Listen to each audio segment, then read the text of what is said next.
Ah, c'est Mélenchon alors? Oui. Maintenant, vous êtes mélenchoniste. Mais j'ai toujours été pour une union des gauches antilibérales. Donc celui qui proposera la meilleure des unions de la gauche antilibérale aura ma voix. Mais je suis républicain, moi ça m'intéresse la République libertaire, ça m'intéresse que des gens comme Mélenchon puissent parler de services publics, d'éducation, etc. Tout ça me va très bien. Donc j'attends de ce côté-là une espèce de fédération des gauches antilibérales, mais cette gauche de droite, non merci. Non. Un temps quand même, plutôt, je sais pas, vous voyez bien du côté de Jean-Luc Mélenchon, par exemple. Oui, je l'ai soutenu un temps, oui. Oui, et c'est fini déjà. Ça a commencé le 5 janvier 2011, quand je l'ai entendu à France Inter dire que Cuba n'était pas une dictature. Ah. Et quand le journaliste lui a demandé de répéter, il a dit oui, Cuba n'est pas une dictature. Alors voilà cet homme qui nous dit que la Ve République, la Constitution de 58, c'est quasiment fabriqué par un fasciste qui s'appelait Général de Gaulle, mais qui trouve en même temps que Fidel Castro n'est pas un dictateur. C'est un personnage qui nous a dit du bien d'Hugo Chavez, qui lui, un temps, disait à Kadhafi que s'il voulait finir ses jours tranquilles, il voulait bien l'accueillir. Le même Chavez considérait qu'il pouvait accueillir Ahmadinejad, qui lui avait décidé qu'on pouvait rayer d'un trait de plume l'État d'Israël. Bah oui, mais je veux dire que quand on a choisi, quand Mélenchon nous dit mes héros dans la Révolution française sont Saint-Just et Robespierre, on ne parle pas par hasard. On aurait pu dire ce sont les Girondins, on aurait pu dire c'est Condorcet, on aurait pu dire c'est Varlet par exemple, ça signifiait tout à fait autre chose. Donc il y a une cohérence entre l'appel à la Révolution française, l'idée qu'on puisse se référer à Robespierre et Saint-Just, l'idée qu'on puisse considérer que finalement la terreur, finalement c'est tout à fait défendable, et ce que dit Eva Joly. La défense d'Hugo Chavez qui reçoit Ahmadinejad, qui nous a dit qu'il allait rayer de la carte Israël. La défense de Castro, dont il nous dit que finalement ça n'est pas un régime dictatorial. La défense de tous ces personnages tout à fait indéfendables. L'idée que le Tibet, il est préférable qu'il soit sous domination chinoise que tibétain autonome et indépendant. Tout ça est très cohérent, me semble-t-il. Donc je pense qu'il faut prendre chaque mot et considérer que quand on dit Robespierre et Saint-Just sont mes héros, ça fait sens. Et quand il ajoute François Mitterrand aussi, ça fait sens également. C'est un personnage qui nous a dit du bien d'Hugo Chavez, qui lui, un temps, disait à Kadhafi que s'il voulait finir ses jours tranquilles, il voulait bien l'accueillir. Qu'on commence par Chavez, parce que c'est un sujet sérieux. Moi, je ne partage pas son évaluation et je pense que je comprends pourquoi il se trompe. Mais il se trompe, radicalement. Je pense que Chavez réduit le problème à sa vision géopolitique, qui est l'ennemi, ce sont les États-Unis. Attention, les États-Unis vont intervenir en Libye. Au point de départ, j'étais d'ailleurs, je l'ai dit, j'ai écrit, j'ai fait un communiqué sur le thème, j'étais attristé. Parce que je me dis, mais c'est pas possible quand même qu'ils ne comprennent pas à ce point ce qui est en train de se passer. C'est pas la première fois que je vois des dirigeants latino-américains réduire toute leur vision du monde à leur rapport de force avec les États-Unis d'Amérique. Ils ne voient les choses qu'à travers ce prisme, pour la raison que les États-Unis d'Amérique sont extrêmement agressifs et on manipule, crée des complots, vous le savez. Ils ont fait un putsch au Honduras, ils en ont payé un autre en Équateur. Tout ça s'est passé l'année dernière. Mais je pense qu'ils se trompent lourdement. La révolution dans le Maghreb et dans le Moyen-Orient favorise le processus général d'émancipation des peuples. Cependant, là, alors attention à ce que vous faites. Pour ma part, que les choses soient bien claires. Je soutiens la révolution au Venezuela, je soutiens la révolution au Moyen-Orient et au Maghreb. Je ne suis donc pas d'accord avec l'évaluation d'Hugo Chavez. Pour autant, ça ne me fait pas me méprendre sur qui il est. Le même Chavez considérait qu'il pouvait accueillir Ahmadinejad, qui lui avait décidé qu'on pouvait rayer d'un trait de plume l'État d'Israël. Ce qu'a dit M. Ahmadinejad n'est pas acceptable. C'est la première fois qu'on voit un pays, pourtant il y en a des pays qui sont en tension entre eux, et certains armés de l'arme nucléaire, comme c'est le cas pour le Pakistan et l'Inde. Mais à aucun moment le Pakistan ou l'Inde ne se sont armés en disant j'ai l'intention de détruire mon voisin. Là, c'est la première fois qu'on voit un pays dire si on a une bombe, on ira taper sur Israël. Ça, personne ne peut accepter une chose pareille que sur le plan international, quelqu'un décide qu'il va détruire et à coup de bombe atomique son voisin. Qui plus est, comme nous sommes dans le sens du vent, ça ne serait pas une bonne nouvelle pour nous. Donc, le régime iranien pose une question importante à la civilisation humaine. Moi, j'ai pas peur de le dire. Un régime théocratique est toujours un danger pour le reste de l'humanité. Partout où l'on met des religieux au pouvoir, il faut s'attendre à des abominations. Eh bien, voici que l'Iran confirme que c'est abominable de mettre des religieux au pouvoir. La défense de Castro, dont il nous dit que finalement, ça n'est pas un régime dictatorial, Cuba, que l'on doit mettre dans son contexte des Caraïbes. Je vous signale que dans les Caraïbes, il n'y a qu'une chose qui marche bien, c'est les départements français d'outre-mer. Tout le reste est dans la pauvreté la plus abjecte. À Cuba, ils ont une des voies choisies de développement. Je vous signale que Cuba a été réintégré. C'est une démocratie. Attendez, c'est certainement pas une démocratie au sens où. Mais c'est pas une dictature. Tout à fait évident. Non, c'est pas une dictature. Ça, pour moi, clairement, non. Mais si je me suis retiré, on a le droit d'avoir un avis qui n'est pas le vôtre, non, mais j'essaye de le préciser. Donc je ne suis pas partisan d'établir en France le régime cubain, je vous rassure tout de suite, si c'est ça votre interrogation. Mais dans le contexte de l'Amérique du Sud, je ne suis pas d'accord pour qualifier Cuba de dictature et je salue la contribution de Cuba socialiste à la lutte des peuples de l'Amérique du Sud pour leur liberté. Dans tous les pays d'Amérique du Sud et d'ailleurs Cuba est membre de toutes les organisations internationales d'Amérique du Sud. L'idée que le Tibet, il est préférable qu'il soit sous domination chinoise que tibétain autonome et indépendant. Moi, je dis que je ne suis pas d'accord avec le projet politique du Dalai Lama, qui est un curé tibétain d'une des 4 sectes. Faisons court. Vous êtes d'accord avec la répression chinoise? Non, mais non, bien sûr que non. Comment pourrais-je être d'accord avec une chose pareille? On peut passer au troisième point. Non, non, non, pas du tout. Pas du tout, monsieur. Il faut regarder votre irresponsabilité politique totale. Ouais.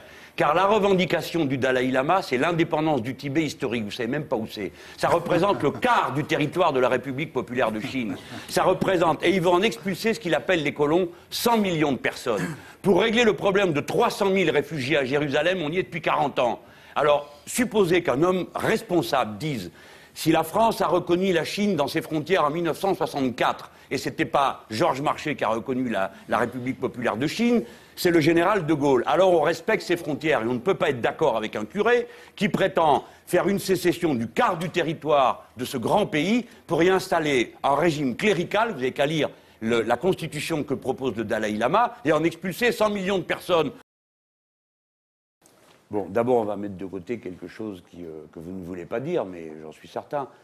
Je n'ai aucune tendresse pour le régime russe ni pour le régime chinois. C'est bien en le disant. Voilà. Oui, mais je pourrais faire la liste. Je n'ai aucune tendresse pour le régime de la Corée du Nord, je n'ai aucune tendresse pour le régime de la Birmanie, je n'ai aucune... On fait le tour du monde. Non. D'accord? Oui, mais il y a quelque chose qui souvent est un peu On parle de grande puissance, Jean-Luc Mélenchon, vous avez compris. Il y a peut-être, mais il n'y a pas de petit peuple. Donc, souvent, j'ai été interpellé assez grossièrement sur la Chine. Hein. Vous êtes un ami de la Chine. Bon, j'ai entendu toutes sortes de choses. Et justement, c'est pas ce que j'ai choisi. J'ai bien compris. Mais, pardon, comme on nous écoute, j'en profite pour régler des comptes avec d'autres. Hein. Ben oui, mais je veux dire que quand on a choisi... Quand Mélenchon nous dit « mes héros dans la Révolution française sont Saint-Just et Robespierre », on ne parle pas par hasard. Mon goût après s'est affiné. C'est évidemment la figure de Maximilien Robespierre qui a été en quelque sorte le phare, mais peut-être plus encore en raison de son jeune âge et de cette conscience brûlante qu'il avait de lui-même, Saint-Just. Vous le citez d'ailleurs dans un nouveau livre, vous terminez même votre dernier livre, Qu'ils s'en aillent tous, par une citation de Saint-Just, Osons. Oui, parce qu'il a eu une espèce de sentiment romanesque et héroïque de l'histoire. On envoie Saint-Just aux armées sur le front de l'Est, où il a rempli un rôle extraordinaire au moment où la patrie était en danger. Et cet homme si jeune, il doit avoir 22, 23 ans à l'époque, prend des mesures qui montrent en lui une espèce de talent extraordinaire des situations. Et pour ce que je fais, ça a une grande importance. Hein. La politique, c'est un art de réalisation. Il faut bien sûr être armé théoriquement, mais il faut avoir ce sens du moment, le kairos des Grecs en quelque sorte. Mais là, c'est dans l'action. Et Saint-Just arrive, et c'est extraordinaire. Les troupes sont dans des campements sordides, il y manque des chaussures. Il fait aussitôt un arrêté qui oblige les bourgeois de Strasbourg à fournir 20 000 paires de chaussures en sous 48 heures, ce qu'ils font d'ailleurs promptement, ils y avaient intérêt. Ensuite, il édicte toutes sortes de décisions de cette nature, et enfin, il se porte sur le front à Landau, et il se met, il a ces 3 plumes bleu, blanc, rouge sur la tête. Il faut s'imaginer la cible que ça représente. Un type harnaché de cette manière-là, qu'on voit à 200 ou 300 mètres, c'est-à-dire largement à la portée d'un fusil, et il bondit des tranchées pour faire sortir la troupe, sous les cris Landau ou la mort. Il invente les slogans politiques, bref. Ce personnage, vous voyez, j'en vibre encore, je m'y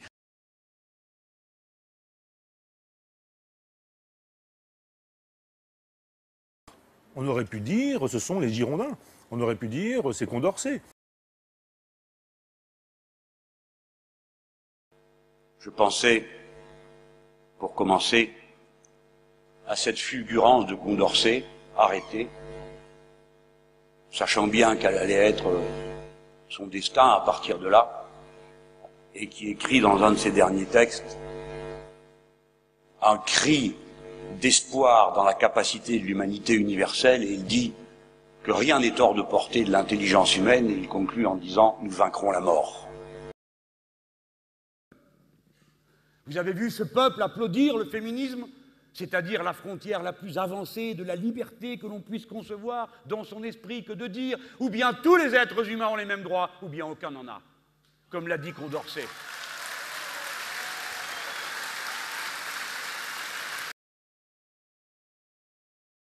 L'idée qu'on puisse considérer que finalement la terreur, finalement, c'est tout à fait défendable. Je trouve que Mélenchon est beaucoup plus l'héritier d'une forme de terreur que l'héritier des plus belles valeurs de la Révolution. Et quand il ajoute François Mitterrand aussi, ça fait sens également.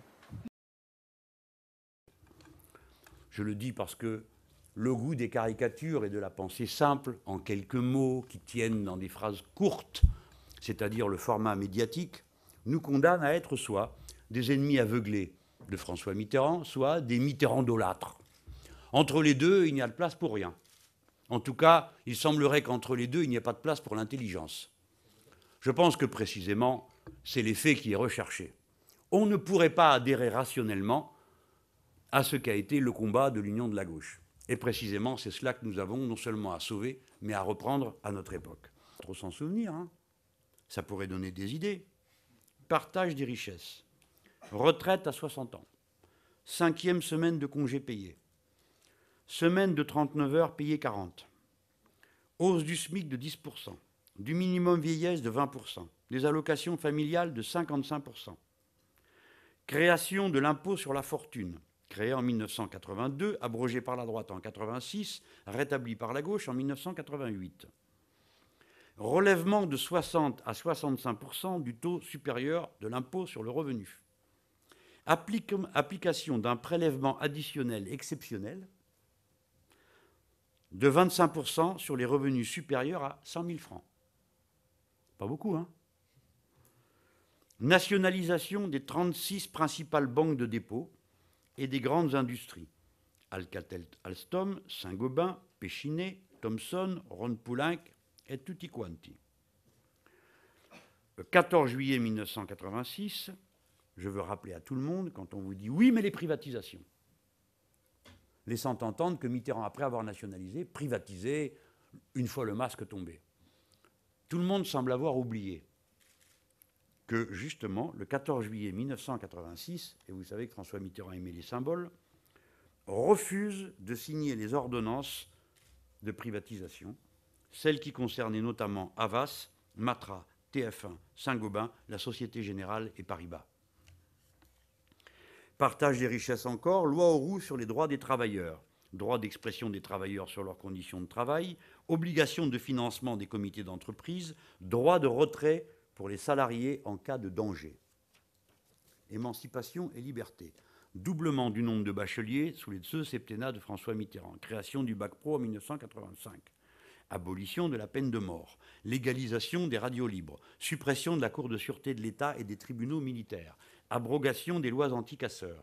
Égalité homme-femme. Loi Roudy interdit les discriminations de genre qui jusque-là étaient légales, car autrefois on pouvait dire qu'une annonce d'emploi était réservée à un homme ou réservée à une femme. Remboursement de l'IVG par la sécurité sociale. Abolition du délit d'homosexualité. Doublement du budget de la culture, passage à 1% du budget. Création de la fête de la musique, vous vous en souvenez, création des zéniths et des musées dans les villes. Protection des espaces naturels du pays, loi littorale. Je m'arrête là parce que sinon on y passe la soirée.